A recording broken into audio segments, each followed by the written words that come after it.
Como la vida misma, nuestra manera particular de acercarnos a la cultura universal. Son temas tan importantes que no podemos desconocer.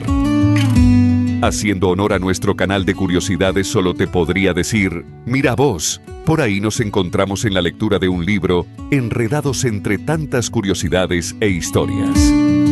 Pero sin más, vamos a lo que nos interesa. Bienvenidos, ya estamos con un renovado Mira Vos.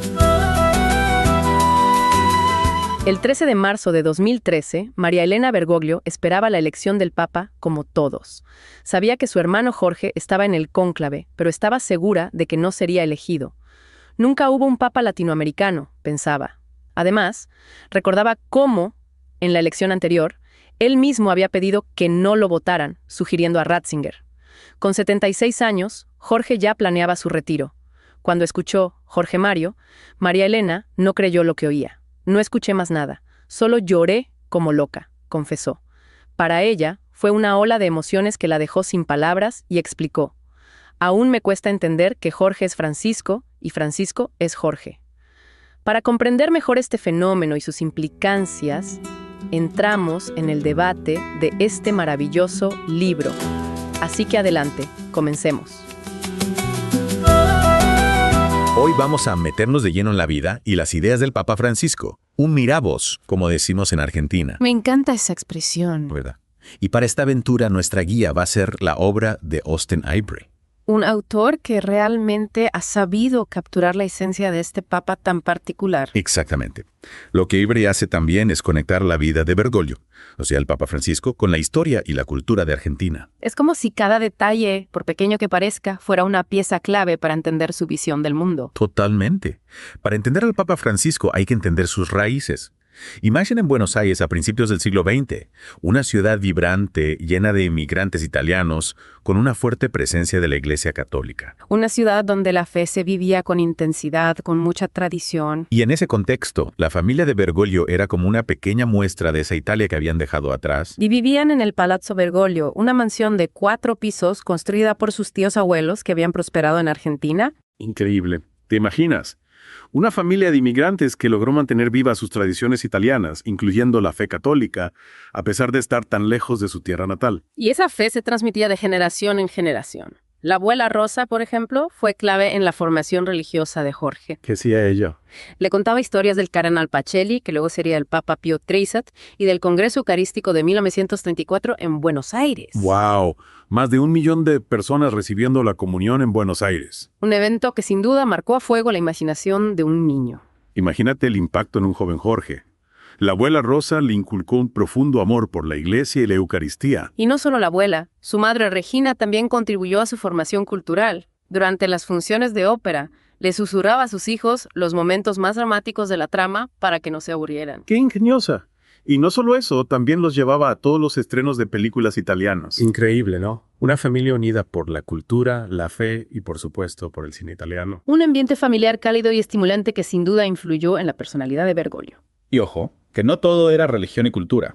Bergoglio también era un chico común y corriente con sus propias pasiones. Era un hincha fanático del Club San Lorenzo de Almagro.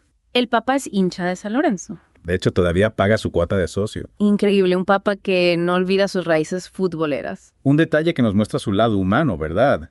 Y hablando de momentos clave en su vida, no podemos olvidar su llamado al sacerdocio. Un momento crucial, sin duda. A los 17 años, mientras caminaba con amigos un día soleado, sintió la llamada de Dios, lo que él describe como un Dios momento. Un punto de inflexión que marcaría el rumbo de su vida para siempre. Y claro, como en toda buena historia, no faltaron los obstáculos. Al principio, su madre Regina se opuso a su vocación. Es comprensible, ¿no? La preocupación de una madre al ver a su hijo elegir un camino tan exigente. Por suerte, tuvo un gran apoyo en su mentor, el padre Enrico Pozzoli, quien convenció a Regina de que la vocación de Jorge era genuina. La figura del padre Pozzoli fue fundamental para que Bergoglio pudiera seguir su camino hacia el sacerdocio. Y hay otro momento crucial que me parece fascinante. Después de una cirugía de pulmón, Bergoglio decide unirse a la Compañía de Jesús, los jesuitas. Interesante, ¿verdad? San Ignacio de Loyola, el fundador de la orden jesuita, también experimentó una profunda transformación espiritual tras una enfermedad. ¡Qué coincidencia! Es como si la enfermedad los hubiera llevado a ambos a un camino de servicio a Dios. Sin duda, la experiencia de la enfermedad marca un antes y un después en la vida de muchas personas. Y bueno, una vez dentro de la Compañía de Jesús, Bergoglio se sometió a un riguroso entrenamiento. 13 años de intensa formación, estudios y un voto de obediencia al Papa. Una formación que moldearía su carácter y su visión del mundo. La formación jesuita es clave para entender a Bergoglio. Se basa en los ejercicios espirituales de San Ignacio, un método de introspección para discernir la voluntad de Dios. Un proceso que sin duda influyó en su visión de la Iglesia. Y no olvidemos la importancia de las misiones jesuitas en Sudamérica, especialmente en Paraguay. ¿Qué hacían allí los jesuitas? Protegían a los indígenas de la explotación colonial y formaban comunidades autosuficientes, las famosas reducciones. Un modelo de evangelización que combinaba la fe con la acción social. Exactamente. Un modelo que nos muestra el compromiso de los jesuitas con la justicia social y que sin duda influyó en la visión de Bergoglio. Y con esa base, con esa formación tan particular, Bergoglio empieza a desarrollar su propia visión, una visión que podríamos llamar revolucionaria. Esa es la palabra.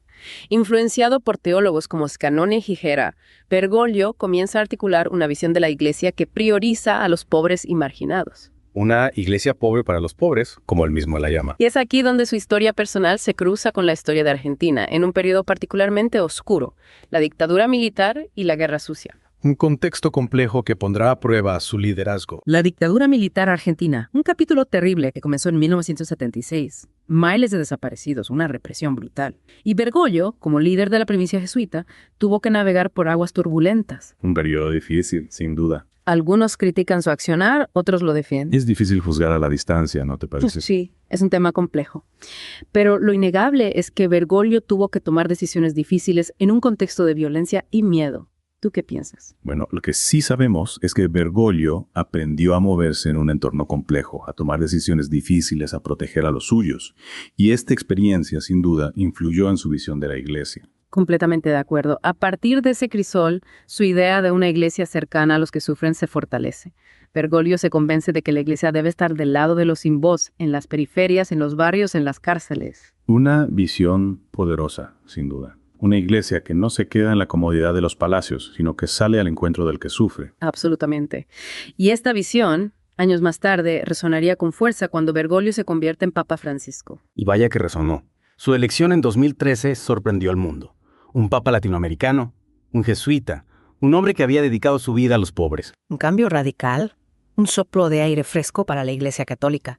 Y para entender la profundidad de ese cambio, creo que es esencial profundizar en las ideas clave que ha impulsado Francisco desde su llegada al Vaticano. Totalmente de acuerdo. Francisco busca un cambio radical de perspectiva. La iglesia debe estar del lado de los marginados, de los que la sociedad descarta una iglesia, que, como él dice, sale a las periferias y se ensucia las manos. Exacto. Y sus acciones lo demuestran, lavando los pies de presos, visitando barrios marginales, abrazando a enfermos, gestos que rompen con el protocolo y nos recuerdan la esencia del cristianismo del amor al prójimo expresado en acciones concretas. Totalmente. Y si hablamos de acciones concretas, su trabajo en las villas miserias de Buenos Aires es fundamental. No se limitaba a la caridad, sino que buscaba entender las causas de la pobreza y trabajar por un cambio social profundo. Claro, en las villas Bergoglio no solo vio la pobreza, sino también la fuerza de la fe popular, la solidaridad entre vecinos, una iglesia viva presente en la vida cotidiana de la gente. Si al lado su encíclica sobre el medio ambiente ha tenido un impacto enorme en la forma en que vemos nuestra relación con el planeta. Laudato Si es un llamado a la conciencia, a la responsabilidad. Francisco nos recuerda que la degradación ambiental afecta principalmente a los pobres y que proteger nuestro planeta es una cuestión moral. Totalmente, un mensaje claro y contundente que llega a todo el mundo gracias a su estilo de comunicación tan particular. Es cierto, Francisco utiliza un lenguaje sencillo, directo, lleno de imágenes y metáforas que conectan con la gente de una manera que pocos líderes logran. Y no solo eso, también utiliza el humor y comparte anécdotas personales, se muestra cercano y vulnerable. Rompe con la imagen tradicional de un papa distante e inaccesible. Exactamente. Y no olvidemos su uso innovador de las redes sociales llegando a un público más amplio, especialmente a los jóvenes. Francisco entiende que la iglesia debe estar presente en los nuevos espacios de comunicación. Por supuesto, su mensaje tan directo y cercano se adapta perfectamente a las redes sociales. Y hablando de romper barreras, su compromiso con el diálogo interreligioso también es fundamental. Absolutamente. Francisco tiende puentes con otras religiones, especialmente con el judaísmo y el islam. Su amistad con el rabino Abraham Skorka, nacida en Buenos Aires, es un ejemplo de respeto mutuo y búsqueda de puntos en común.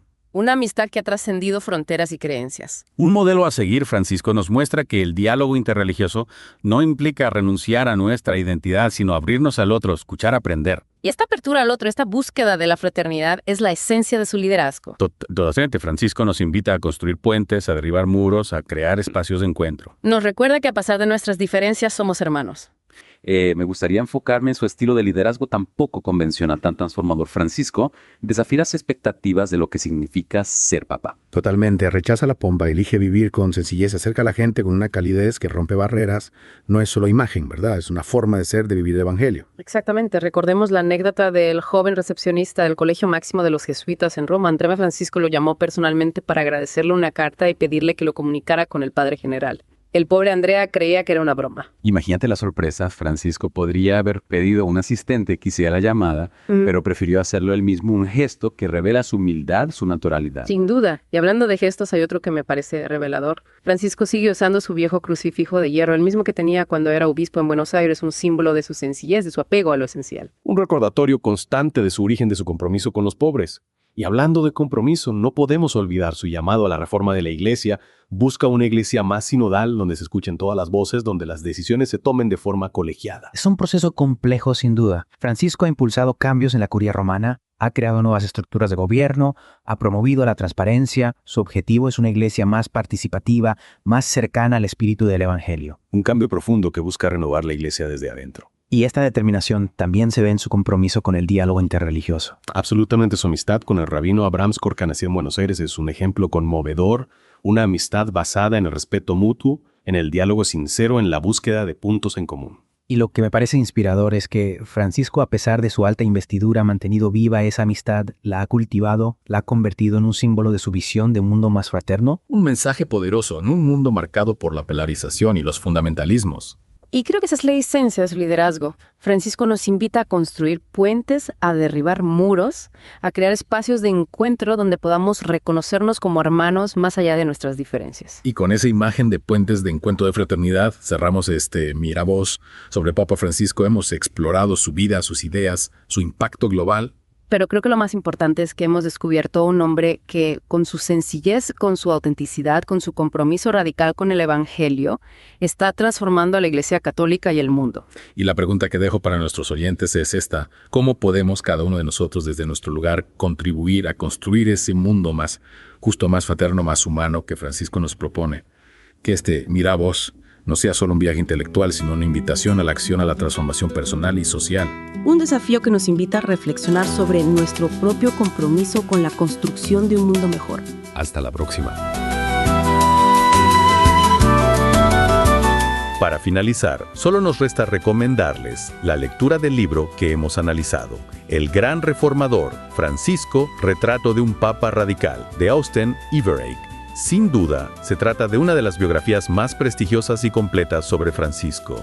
Ivereigh también habla de las críticas más destacadas hacia el Papa, menciona su vinculación con el peronismo y la supuesta falta de objetividad en asuntos políticos. Además, analiza su rol durante la dictadura argentina.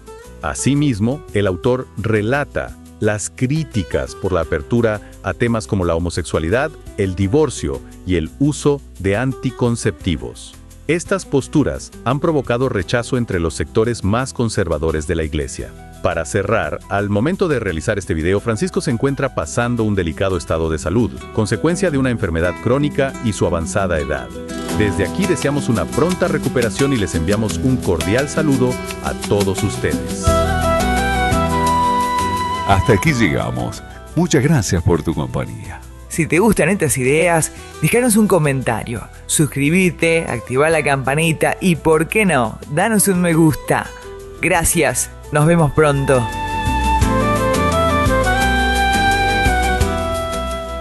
Como la vida misma. Gracias y hasta la próxima.